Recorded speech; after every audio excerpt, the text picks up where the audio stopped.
All right, with more than 50,000 cases for the past 10 days, every single day, the state of Maharashtra has become COVID epicenter in the country. So much so, there's tons of anecdotal evidence of people running from pillar to post in search of a hospital bed. The question that is top of mind for every Maharashtrian is, will the state go into lockdown? There is every indication later tonight the Chief Minister will be addressing his citizens. He will be speaking to the residents of Maharashtra, and there is every chance that the state will be going into lockdown. Ahead of that, I will be speaking with the BMC Commissioner Iqbal Singh Chahl in just a second. But first, the story that has come to pass. Maharashtra at the forefront of this second wave.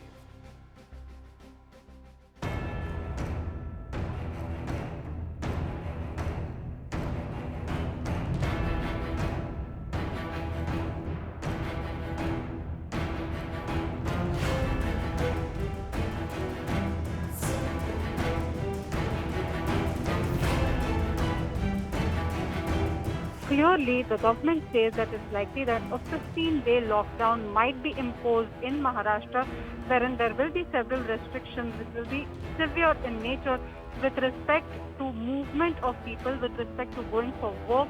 Only essential services will be allowed, something that was akin to the first lockdown.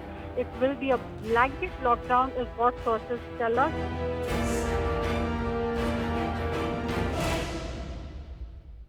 All right, so a relock in Maharashtra looks almost inevitable, almost like a foregone conclusion. But let's take a look at the numbers itself as far as the state is concerned. Take a look at the case curve in Maharashtra and how it's sort of been at the constant 50,000 plus over the last 10 days or so. Yesterday, the state added 51,000 odd cases, but these were Sunday numbers, so you can expect a slight dip. Today, when the numbers come out later tonight, you can expect the numbers to go up quite a bit as well, go back up to the mid 50,000 range, or possibly even cross the 60,000. But it's been in this range, mid 50,000. In fact, we had on the 11th of April, 2 days ago, 63,000 cases. That's the highest that Maharashtra has seen in the last 2 weeks or so. But clearly, this is a cause of concern because just in the last 1 week, Maharashtra has added over 4 lakh cases, and the deaths are also substantial. More than 2,000 deaths have taken place in the last 1 week. Again, the average of the deaths seems to be around that 300 mark, which, given the first wave, is slightly better. But nonetheless, every single death is something that we need to worry about. Let's just take a look at the overall situation as far as Maharashtra is concerned, and in particular Mumbai. Right now, there are about 5 lakh active cases in Maharashtra right now, of which let's see in Mumbai alone what the situation is as far as the active cases are concerned. Right now, there are about 42,000 of those, 90,000 of those active cases happen to be in the city of Mumbai. Overall, the good news is that the recoveries are far exceeding the number of new additions that are coming in. So 8,800 people recovered yesterday, only 6,800 new cases have come in. So that's the situation as far as Mumbai is concerned. But top of mind for every Mumbaiker is this question: is his city, is her city going into lockdown again? Like I said, Uddhav Thackeray is expected to speak to the citizens of Maharashtra later tonight at 8:30 p.m. We'll have that live here on CNN News 18. Meanwhile, I caught up with Iqbal Singh Chahl, who's the commissioner of the BMC, the municipal corporation there, and I started off by asking him exactly this question. This is what every Mumbaiker wants to know. Is their city going into lockdown? This is what Mr. Chahl had to say. First things first, I think this is what every common man on the streets of Mumbai and across the state want to know. Is the city and is the state going back into lockdown starting tomorrow? The second wave of COVID started in Mumbai on the 10th of February, and in the last roughly 63, 64 days, we got 2.07 lakh new positive cases. But I must mention here that out of this 2.07 lakh new cases which came up, 1.69 crores, 1.69 lakhs, 169,100,000, 1.69 lakhs were totally asymptomatic. They didn't need any medication or hospitalization, and they were all home isolated. The remaining 38,000 people were symptomatic and whom we have taken care of. And in this entire process, out of this 2.07 lakh cases fresh which came, we could control our mortality to 0.2%, which is lowest anywhere, and it speaks volumes about our healthcare system. We have now 20,000 beds on the dashboard. We were at 12,000 when the wave started. We were at 1,600 ICU. We came down to now 2,500 ICU. We are virtually adding 100 ICUs every day. And today also, when I'm talking to you, by evening, will be put another 100 more ICU on the dashboard. Okay. And yesterday, Honorable CM took a very important decision, and we have decided to create and build a fresh, absolutely brand new 4 greenfield jumbo hospitals in Mumbai, one in Kanjurmarg, one in Sion, one in Malad, and one in Worli Race Course, which will add additional 9,000 beds to our kitty, and this will include 70% oxygenated beds and 800 more ICU. This will be ready in another 4 weeks' time. So in 4 weeks' time, we will cross almost 31,000 hospital beds in Mumbai, DCHC and DCH only. And Mumbai and the BMCG has a very unique model functioning since 8th of June last year, where we have 142 hospitals on the dashboard, online dashboard for real-time bed allotment. And all these 142 hospitals have been banned from allotting even a single bed directly. And all these bed allotments happen through BMC only. This time, the 95% cases are from non-slums, from middle class, upper class, where some of the people are very restless, very anxious. They use their influence with the 55 labs and they try to grab the positive report directly, and they miss our line list, and then they become fish out of water, I always say. And then when they call up the hospitals, every hospital tells them bed is not available. Ultimately, they go to social media, they make a lot of noise here and there, but we have been telling these people time and again that follow discipline. All right, so that's the BMC Commissioner. Let me go across to our guest now, Tuin Sinha, spokesperson of the BJP. Atul Londhe Patil is the Congress spokesperson, and Dr. Mahesh Lakhe, consultant with internal medicine and infectious diseases at the Columbia Asia Hospital in Pune. Tuin, you heard the BMC Commissioner. He says the reason why we're seeing all of these cases of people saying there are no beds available is because nobody is going through BMC. He says as of their dashboard this morning, there are still 4,000 hospital beds that are free in Mumbai. You know, in the last 2 or 3 days, I have got at least 3 calls and messages on a daily basis of people desperately trying to find hospital beds. But if the BMC commissioner says the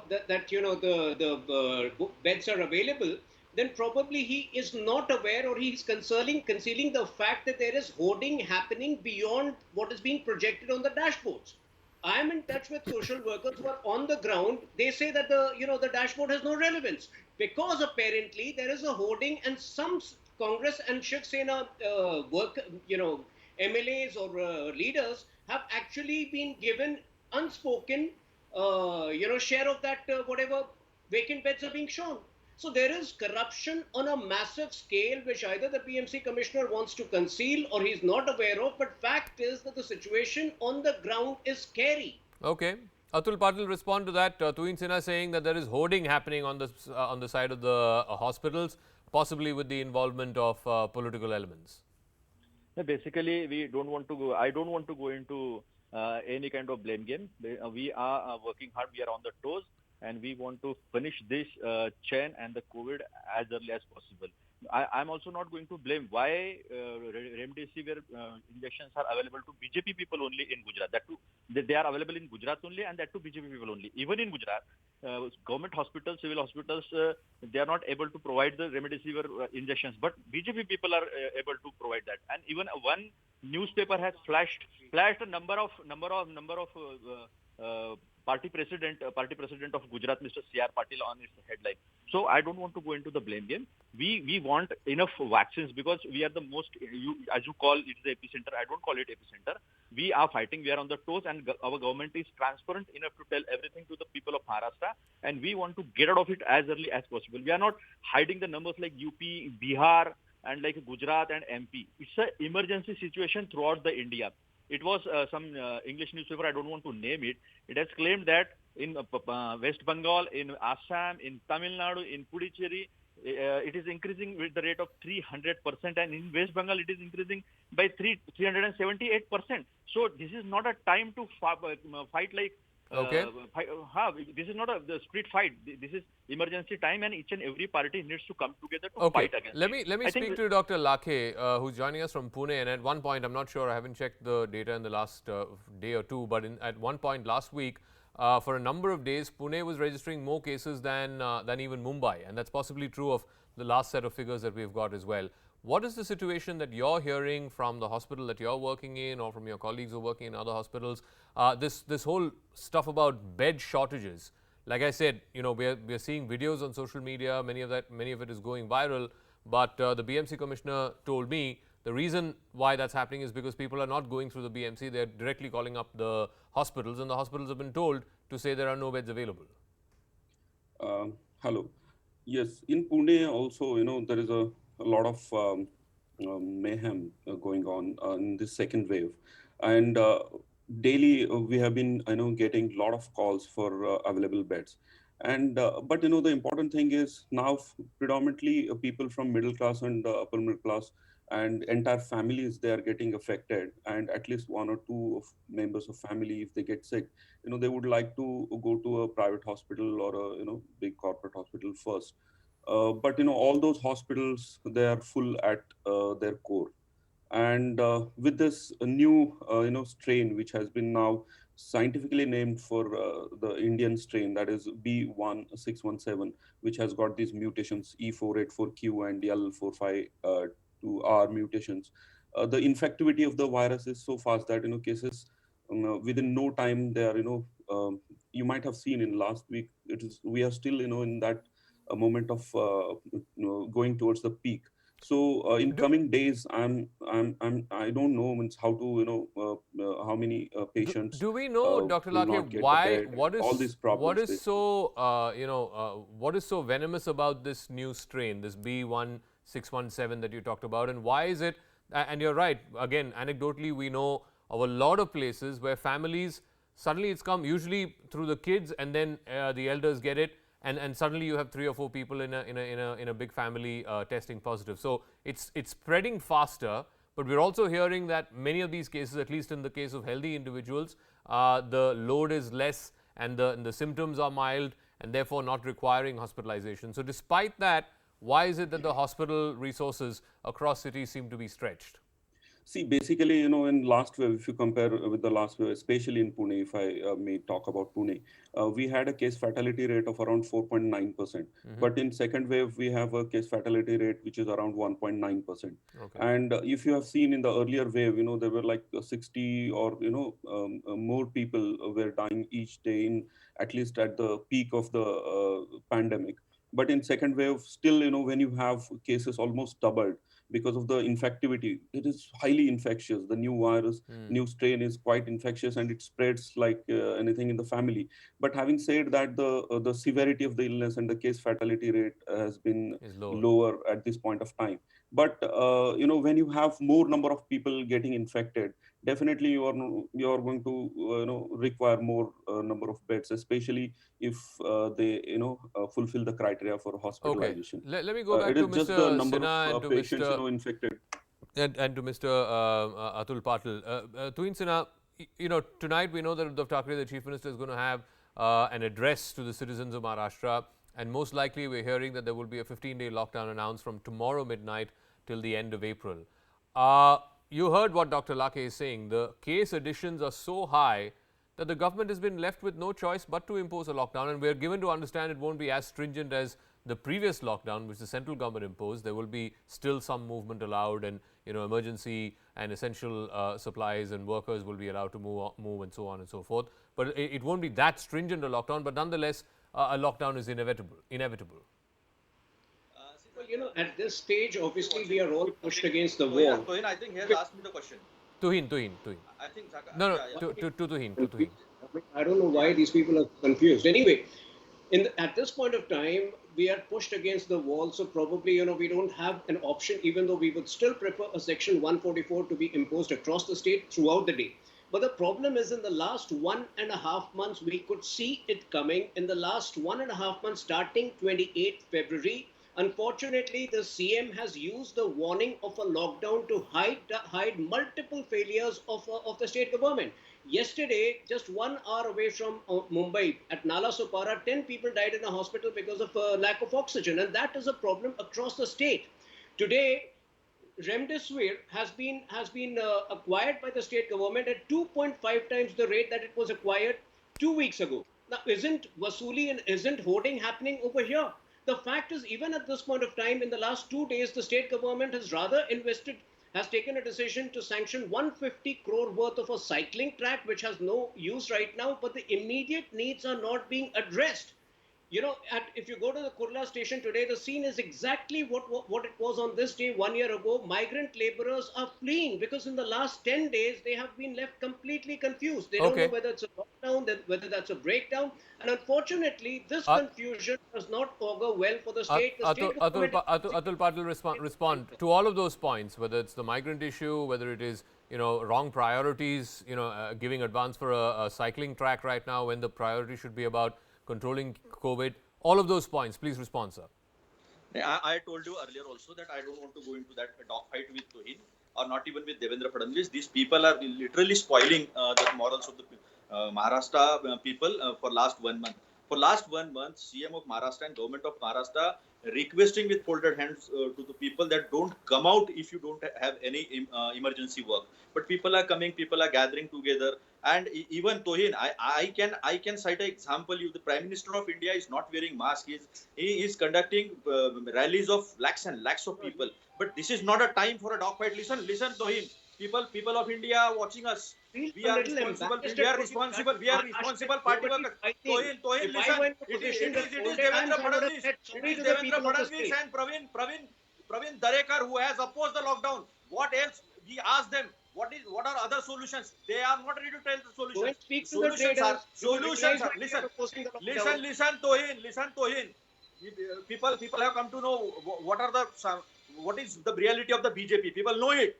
Now listen, I request with folded hands to the central government, please supply us as many as vaccines. We need 50 lakhs vaccines a week. No. We are the state which has inoculated near about No, Mr. Patil. No, one second. There is Mr. Patil. You're missing an important point. Even if the central government, assuming the central government were to send you 50 lakh vaccines tomorrow, you won't be able to vaccinate more than 50,000, 60,000 people a day, number one. So it's going to take... One second, sir. Let me finish. Let me finish. Yeah. So it's going to take you at least a month to expend that 50 lakh, stock. More importantly, the most important factor is, even if you vaccinate all of them once, it still does not mean you're going to get immunity from this disease. The immunogenicity works only, 2 weeks after the second dose. So you basically, if you vaccinate today, that person will be okay in only 2.5 months from now. The problem is Maharashtra is facing a crisis now, not 2.5 months from now.